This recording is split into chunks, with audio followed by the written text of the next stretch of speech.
नमस्कार, grand news के खास कार्यक्रम हेल्थ इज़ वेल्थ में आप सभी का स्वागत है। और जैसा कि आप सभी को पता है कि इस कार्यक्रम के माध्यम से हम एक ऐसे चिकित्सक, एक ऐसे विशेषज्ञ को आपके सामने लाते हैं जो कई तरह के रोगों की जानकारी रखता है और उसके बारे में जानकारी जो है वो हमारे दर्शकों तक पहुंचाता है। तो आज हमारे कार्यक्रम में हेल्थ इज़ वेल्थ में सृजन टेस्ट ट्यूब बेबी सेंटर की डॉक्टर संगीता सिन्हा जी मौजूद हैं, जो बांझपन विशेषज्ञ हैं, जो काफ़ी समय से संस्था में अपनी सेवाएँ दे रही हैं। और कई ऐसे दंपत्ति हैं, कई ऐसे सूने घर हैं जिनके घरों में इन्होंने बच्चों की किलकारियां दी हैं, बच्चों के किलकारियों से वो घर जो है वो गूंज उठा है। तो आइए हम उनसे बात करते हैं कि किस तरह से वो इस संस्था में अपनी सेवाएं देती हैं और किस तरह से मरीजों की बराबर देखभाल करती हैं। मैडम, आपका हमारे हेल्थ इज़ वेल्थ कार्यक्रम में स्वागत है। जी, जैसा कि सभी को मालूम है, test tube baby centre Bhilai में जो सृजन टेस्ट ट्यूब बेबी सेंटर है काफ़ी प्रचलित है, काफ़ी समय से है, काफ़ी लोग यहाँ पर आते हैं। मेरे मन में और दर्शकों के मन में एक सवाल है बेबी सेंटर को लेकर के कि IUI क्या होता है, इसके बारे में आप थोड़ी सी विस्तार से हमें जानकारी दीजिए। नमस्कार व्यूअर्स, और मैं ग्रैंड न्यूज़ के तहे दिल से बहुत धन्यवाद करना चाहती हूँ, क्योंकि ये जो हमारे सेशंस हैं वो जनरल पब्लिक के लिए पहुँचाते हैं और डेफिनेटली अवेयरनेस बहुत ज़रूरी है समाज में, समाज की आगे ग्रोथ के लिए भी और ट्रीटमेंट पद्धति के लिए भी। बहुत ही अच्छा सवाल किया आपने। IUI क्या होता है? IUI का फुल फॉर्म जो है वो इंट्रा यूट्राइन इंसेमिनेशन, मतलब यूट्रस के अंदर सीमेन को डालना। जो आपकी जो प्रजनन की जो क्षमता होती है वो पुरुष के शुक्राणु और महिला के अंडाणु, इन दोनों को मिक्स से भ्रूण की तैयारी होती है, भ्रूण बनते हैं और फिर उसके बाद बच्चा ग्रो होता है। बहुत बार ऐसे होता है कि शुक्राणु और अंडाणु की मीटिंग प्रॉपर्ली नहीं हो पा रही किसी भी कारणवश से। बहुत बार आपके शुक्राणु कमज़ोर हैं या उसमें इन्फेक्शन है। तो इन सब केसेस में हम क्या करते हैं कि पुरुष के जो शुक्राणु होते हैं उनको वॉश करके, टेक्निक्स बहुत सारी हैं, उसको वॉश करके फिर उनको एक पतली पाइप से यूट्रस के अंदर डालते हैं।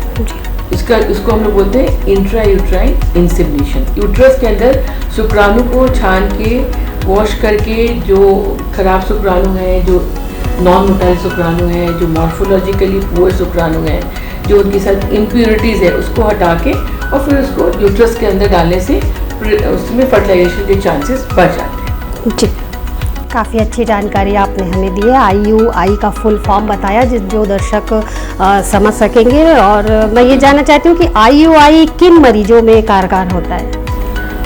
देखिए, IUI बेसिकली जो सबसे जहाँ पे नीड है, उसको मस्ट है, वो जहाँ पर पुरुष के शुक्राणु की क्वालिटी पुअर है या उनके नंबर्स कम है या उनमें बहुत इन्फेक्शन का एलिमेंट है, डेब्रीज है, पासेल्स है, डर्टी सीमेन है, जैसे हम लोग नॉर्मल लेमन लैंग्वेज में कहते हैं, अच्छा नहीं है। तो जहाँ पे उनके नंबर्स कम है या उनकी गुणवत्ता कमज़ोर है या उनकी मॉर्टेलिटी कम है, डेब्रीज हैं, पासेल्स है, इसमें हम लोग वॉश करके डालते हैं। एक ही इम्पॉर्टेंट फैक्टर होता है। दूसरा है कि बहुत बार आपके अनएक्सप्लेन इनफर्टिलिटी, आपको कारण समझ नहीं आ रहा, महिला के अंडे भी बन रहे हैं, पुरुष के शुक्राणु भी ठीक है, पर फिर भी जो है प्रेगनेंसी नहीं आ रही। तो इनिशियल तौर पे फिर हमारे को ये लगता है कि शायद हो सकता है शुक्राणु ऊपर ना पहुंच रहे हो, तो उस केस में आपको शुक्राणु को वॉश करके डालने से फ़ायदा मिलता है। तीसरी चीज़ बहुत बार होती है, बहुत बार ऐसे कपल्स भी आते हैं हमारे पास जिनके आप मान के चले कि शुक्राणु नील है, शुक्राणु है ही नहीं, और उनके अंडकोश में भी जो है वो शुक्राणु की बनने की क्षमता स्टार्ट नहीं हुई, कुछ इन्फेक्शन की वजह से, कुछ चोट लगने की वजह से, कुछ जेनेटिक कारणों की वजह से। तो ऐसे मरीज में हम लोग डोनर स्पॉन्स, जैसे मैं एक लेमन लैंग्वेज में बताऊं, सपोज आपको ब्लड की ज़रूरत है तो आप कहाँ जाएंगे? आप ब्लड बैंक जाएंगे। वैसे ही आपको अगर डोनर शुक्राणु की जरूरत, बाहर से शुक्राणु लेना है तो आप सीमेन बैंक में जाते हैं। तो आप वहाँ से सीमेन लेकर अब इन महिला के यूट्रस में मैचिंग एंड सारी गुणवत्ता को देखते हुए, उनके सारे टेस्ट को देखते हुए, कपल से मैच करते हुए उस शुक्राणु को हम लेते हैं, कंसेंट प्रॉपरली लेते हैं, पूरे टेस्ट होते हैं और फिर उसको हम इंसेमिनेट करते हैं। तो मोटे मोटे तौर पे आप कह सकते हैं कि जहाँ पे पुरुष के शुक्राणु कमज़ोर हैं, कुछ कारण ही समझ नहीं आ रहा, तो इनिशियल ट्रीटमेंट ये होता है। और तीसरा, जहाँ पे शुक्राणु नील है और हमारे को बाहर से शुक्राणु लेके, बैंक से लेके उसको इंसेमिनेट करना है। तो ये तीन मोटे कारण होते हैं जहाँ पे हम लोग IUI यूज़ करते हैं। जी। सृजन टेस्ट ट्यूब बेबी में जो हमने सुना है कि आपके यहाँ IUI की ट्रेनिंग भी दी जाती है, किस तरह से ट्रेनिंग दी जाती है और अभी वर्तमान में कितने लोग ये प्रशिक्षण प्राप्त कर रहे हैं यहाँ पर? हम एक्चुअली काफ़ी प्रिविलेज्ड हैं कि हमारे सेंटर को जो हमारी गायनेकोलॉजिस्ट की संस्था है फॉक्स की, federation of obstetrics and gynaecological society of India, सबसे बड़ी संस्था है गाने की, उन्होंने हमारी संस्था को सृजन मिलाई टेस्ट ट्यूब बेबी सेंटर को चिन्हित किया है कि आपके सेंटर से ट्रेनिंग हो सकती है, बिकॉज इन्होंने सारे पैरामीटर्स को एट पार पाया। तो हम यहाँ पिछले 5 सालों से या 6 सालों से ट्रेनिंग दे रहे हैं और मेरे को लगता है कि मोर देन 60 कैंडिडेट्स हम ट्रेन कर चुके हैं। अभी कमिंग मंथ में भी हम लोग भिलाई में हमारी जो फॉक्सी की संस्था है उसके तहत फिर से हम IUI वर्कशॉप कर रहे हैं, जिसमें जो इनकमिंग इनफर्टिलिटी स्पेशलिस्ट हैं, जो गायनेकोलॉजिस्ट है, जो इस क्षेत्र में आगे काम करना चाहती हैं, जो हमारे एम्ब्रियोलॉजिस्ट हैं, जो अपकमिंग एम्ब्रियोलॉजिस्ट हैं, उनकी ट्रेनिंग करेंगे। ये 30 अप्रैल को हम करने जा रहे हैं सृजन में। जी। मैं एक सवाल आपसे और जानना चाह रही थी, जैसे बांझपन की समस्या होती है, अक्सर महिलाओं को उसके लिए दोषी ठहराया जाता है समाज में, जैसे आप भी जान रही हैं, तो उसके लिए क्या महिलाएं ही दोषी होती हैं? बांझपन की जो समस्या क्या उन्हीं में होती है या पुरुषों? बहुत ही अच्छा सवाल किया आपने जी। देखो, एक बात जानना बहुत जरूरी है कि जो भी इनफर्टिलिटी या बांझपन होता है, आप मोटे तौर पर अगर डिवाइड करेंगे तो 30 से 40% फीमेल्स रिस्पॉन्सिबल होते हैं, 30 से 40% मेल की रिस्पॉन्सिबिलिटी आती है, इक्वली कंबाइंड फैक्टर होता है एंड 10% अनएक्सप्लेन होता है। तो पुरुष को कभी भी हम इससे अलग नहीं कर सकते। इनफैक्ट मैं आपको बताऊँ, अगर कोई कपल्स हमारे पास आता है तो सबसे पहला टेस्ट हम ऑर्डर करते हैं वो सीमेन टेस्ट होता है जी। क्योंकि अगर पुरुष का सीमेन नॉर्मल है तो पहली चीज़ क्या होती है, एक तो ये सिंपल टेस्ट है, इसमें आपके बहुत एक्सपेंसेस या बहुत कुछ इन्वेजिवनेस नहीं है। दूसरी चीज़ क्या है कि हम एक तरफ से उनसे फ्री हो जाते हैं कि हाँ मेल्स का ओके है, क्योंकि महिलाओं में थोड़ा सा जटिल है, क्या उनकी बीजवाहिनी या ट्यूब्स ठीक है कि नहीं, अंडेदानी प्रॉपर काम कर रही है कि नहीं, बच्चेदानी में कुछ फैक्टर्स है कि नहीं। तो मेल फैक्टर इक्वली रिस्पॉन्सिबल है और उसको चेक करना और ट्रीट करना बहुत ईजी भी, चेक करना इनफैक्ट ट्रीटमेंट तो फिर अकॉर्डिंगली होगा, पर चेक करना ईजी है।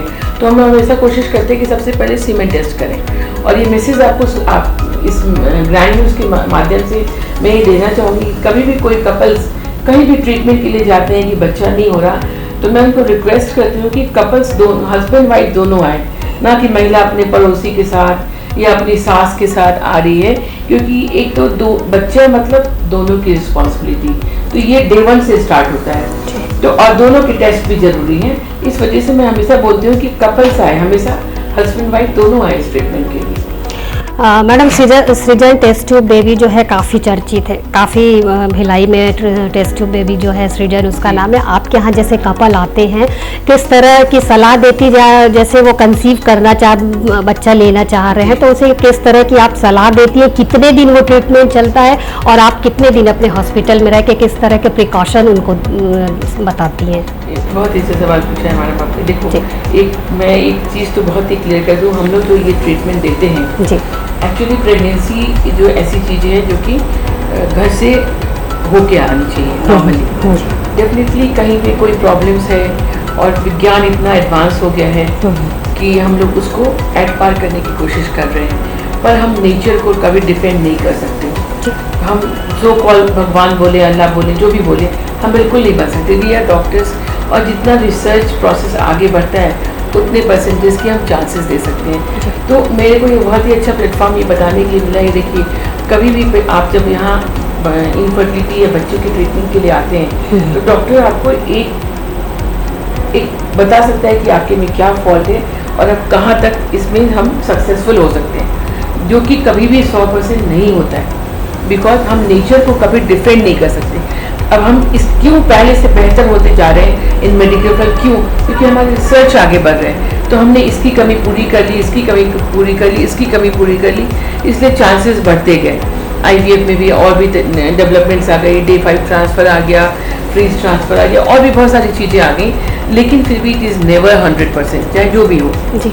दूसरा आपका सवाल था कि ट्रीटमेंट कैसे। देखिए, हर कपल्स, जैसे हर इंसान अलग है, भगवान अल्लाह जिसने भी बनाया हर इंसान को अलग बनाया, वैसे हर मरीज़ की परिस्थिति और उनका रीजन जो होता है वो इनसे डिफरेंट होता है। तो पहले हमको हर मरीज़ की स्टडी करनी है, कितने दिन से बच्चे नहीं हुए, कपल्स कितना साथ में रहते हैं, अभी सुबह मैंने जो IUI किया, कपल्स का सेक्स पॉसिबल नहीं है, डिफरेंट रीजन हो सकते हैं, इसलिए बहुत इंपॉर्टेंट है कि हस्बैंड वाइफ सामने बैठे और अपनी आपसी प्रॉब्लम को भी डिस्कस करें।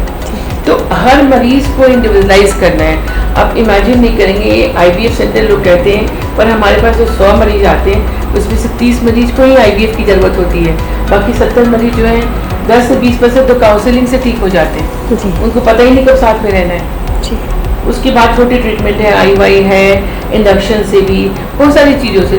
तो 100 में से 30 मरीज को ही IVF की ज़रूरत पड़ेगी, 70 जो है वो नॉर्मल ट्रीटमेंट की ज़रूरत पड़ती है, और हर को इंडिविजुअलाइज करना पड़ता है, हर पेशेंट्स को। जी, अब तक आपने कितने लोगों के घर में बच्चों की किलकारियाँ गुंजा चुकी हैं, कितने घर इस संस्था से लाभान्वित हो चुके हैं? गिनती तो नहीं करती, और हो गए इस फील्ड में मेरे को 12-13 साल हो गए भिलाई में। उसके पहले 1-2 साल मैंने ट्रेनिंग करी थी, 1 साल UK में किया था, और फिर गंगाराम में दिल्ली में किया था। तो 14-15 साल से इस फील्ड में हूँ, और तब से लगी हूँ। एंड आई थिंक हमारे रिजल्ट अच्छे हैं। आपने भी बोला कि सृजन को सब लोग जानते हैं, तो अराउंड 900 कपल्स को हमने बच्चे की हमारे पास डिलीवरी अभी तक सक्सेसफुल कर चुके हैं। पर देखिए क्या होता है कि जिस ट्रीटमेंट में 100% सक्सेस नहीं होता, तो वहाँ ऐसे भी कुछ हमारे कपल्स हैं जो हमसे दिल से जुड़े हैं, हमें फ़ोन से भी जुड़े हैं, तो उनके बच्चे नहीं हो पाए। इसीलिए हम 100% हर चीज़ में नहीं कर सकते, तो वी ट्राई आवर बेस्ट। और अभी तक मेरे को लग रहा है कि अराउंड 900 कपल्स को हमने डिलीवरी कराई। अपनी तरफ से मतलब पूरी कोशिश की जाती है। और एक मेरा आखिरी सवाल था आपसे कि क्या भिलाई, दुर्ग या छत्तीसगढ़ के अलावा भी बाहर से भी आपके पास पेशेंट आते हैं इस तरह की सलाह के लिए? काफ़ी पेशेंट्स आते हैं हमारे UP, बिहार, रांची, बहुत पेशेंट आते हैं। हमारा एक सेंटर रांची में भी है जो कि मैं सुपरवाइज करती हूँ, स्टैंडर्ड ऑपरेटिव प्रोसीजर सब गाइड करते हैं। हमारी एक टीम वहाँ भी होती है, मेरे बीच बीच में वहाँ भी विजिट्स होती है, तो वहाँ से भी पेशेंट्स आते हैं। और डेफिनेटली हम लोग कोशिश करते हैं कि पेशेंट ओरिएंटेड वर्क करें और हर पेशेंट को इंडिविजुअलाइज करें। आप इमेजिन नहीं करोगे, हमारी जो टीम है, मैंने बोला कि मेरे को 14-15 साल हो गए, तो हमारी जो मेजर टीम्स है, जो एम्ब्रियोलॉजी टीम है, वो 12 साल से मेरे साथ वही टीम काम कर रही है। एक सवाल मेरे मन में और आ रहा था कि शुक्राणु की वॉशिंग कैसे होती है? बहुत ही अच्छे सवाल पूछा, पर मैं आपको रिक्वेस्ट करूँगी कि हमारे सीनियर एम्ब्रियोलॉजिस्ट मिस्टर देवांगन जी से ये सवाल पूछें। मिस्टर देवांगन जी मेरे साथ 2009 से अटैच्ड हैं जी। 2022 हो गया हम लोग, और सारी लैब की प्रक्रिया वही करते हैं जी। तो मैं आपको रिक्वेस्ट करूँगी देवांगन जी से इस सवाल का जवाब जी। Thank you. हम कार्यक्रम के माध्यम से मैडम ने हमें काफ़ी सारी बातें बताई। एक सवाल जो मेरे मन में था, उस सवाल का जवाब मैं सर जितेंद्र देवांगन जी से जानना चाहूँगी, जो काफ़ी समय से इस यहाँ संस्था में मैडम के साथ जुड़े हैं और अपनी सेवाएं दे रहे हैं। सर, आपका हमारे कार्यक्रम में स्वागत है। और मैं जानना चाहती हूँ कि ये जो शुक्राणु वॉशिंग कैसे होते हैं, इसकी क्या प्रक्रिया है? मैडम, आपने बहुत सही क्वेश्चन किया है जी। बढ़ती पॉपुलेशन के हिसाब से हमारी जो खान पान जो होती है उसके हिसाब से बहुत सारी कपल्स में, बहुत सारे मेल्स में ऐसी प्रॉब्लम्स अभी आम हो गई है कि हम लोग बहुत ज़्यादा मतलब पुरुष लोग जो है जैसे कि टोबैको, एल्कोहल, स्मोकिंग वगैरह इंटेक करते हैं, जिसकी वजह से शुक्राणु की क्षमताएं जो होती है वो कम हो जाती है। जो कि हम लोग अपने लैब में इसको शुक्राणु को वॉश करते हैं। वॉश में मतलब उनके जो केमिकल्स होते हैं उसमें हाईली एंटीबायोटिक से बना हुआ रहता है, जैसे कि एम्पीसिलिन, स्ट्रेप्टोमाइसिन, ये ह्यूमन सीरम एल्बुमिन, ये सब सारे एंटीबायोटिक्स हैं जिससे मिलकर ये केमिकल बना होता है। जो शुक्राणु की क्षमताएं जो है उसको हम लोग जैसे वॉश करते हैं, डबल डेंसिटी ग्रेडियंट से करते हैं, तो उसके माध्यम से शुक्राणु की क्षमताएं जो होती है वो बढ़ जाती है और उसमें जो डस्ट पार्टिकल होते हैं वो सब सारे निकल जाते हैं, जिससे कि प्रेगनेंसी आने के, शुक्राणु अच्छे होते हैं तो प्रेगनेंसी आने के चांसेस भी बहुत अच्छे हो जाते हैं।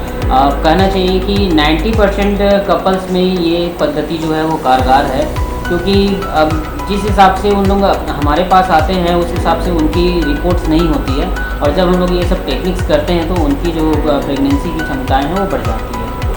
अभी तक कितने ऐसे कपल आपके पास आ चुके हैं जिनका आपने ऐसा ट्रीटमेंट किया है? मैम, गिनती तो है नहीं, लेकिन बहुत सारे ऐसे कपल्स हैं जो जिनको IUI के माध्यम से, जो हम लोग एक जो प्रोसीजर है IUI बोलते हैं, उनके माध्यम से हम लोग बहुत सारे प्रेगनेंसी आई है, बहुत सारे डिलीवर्ड हो गए। जैसे डॉक्टर संगीता सिन्हा मैडम ने बताया कि 900 कपल्स जो है वो डिलीवरी हो चुकी है, तो मोर देन है मैम। तो ये सारी सुविधाएं सृजन टेस्ट ट्यूब बेबी संस्था सारे सृजन टेस्ट ट्यूब बेबी सेंटर के एक ही छत के अंदर में ही है जी। जो हमारे लैब में ही सारे काम होते हैं, तो हम लोग ये सेवाएं दे रहे हैं। तो ये थे हमारे साथ सृजन टेस्ट ट्यूब बेबी संस्था से डॉक्टर संगीता सिन्हा जो बांझपन विशेषज्ञ हैं, और काफ़ी सीनियर डॉक्टर जितेंद्र देवांगन जिन्होंने काफ़ी सफल इलाज किया हुआ है। यहाँ पहुँचने वाले कपल जो भी आते हैं, जो निराश दंपत्ति आते हैं, उन्हें उनके अंदर खुशहाली भर के ये यहाँ से सृजन संस्था से भेजते हैं। तो हम मैडम से और सर का बहुत बहुत धन्यवाद देते हैं कि कम से कम इस समय में वो ऐसा काम कर रहे हैं जब लोग बच्चों के लिए तरसते हैं, और उनके घर में मैडम और सर के माध्यम से बच्चे पहुंच रहे हैं। लोगों की गोद जो है वो अब सूनी नहीं रहेगी। संस्था के माध्यम से इस तरह के प्रयास, नए नए जो प्लान है वो और किए जाएंगे, और आगामी दिनों में हम मैडम से फिर मिलेंगे और काफ़ी सारी जानकारी बांझपन के बारे में, और जिस तरह से सर ने बताया उन सारी चीज़ों की जानकारी फिर से हम लेंगे, और अगले कार्यक्रम में हम फिर मुलाकात करेंगे। मैडम आपका बहुत बहुत धन्यवाद। सर आपका भी।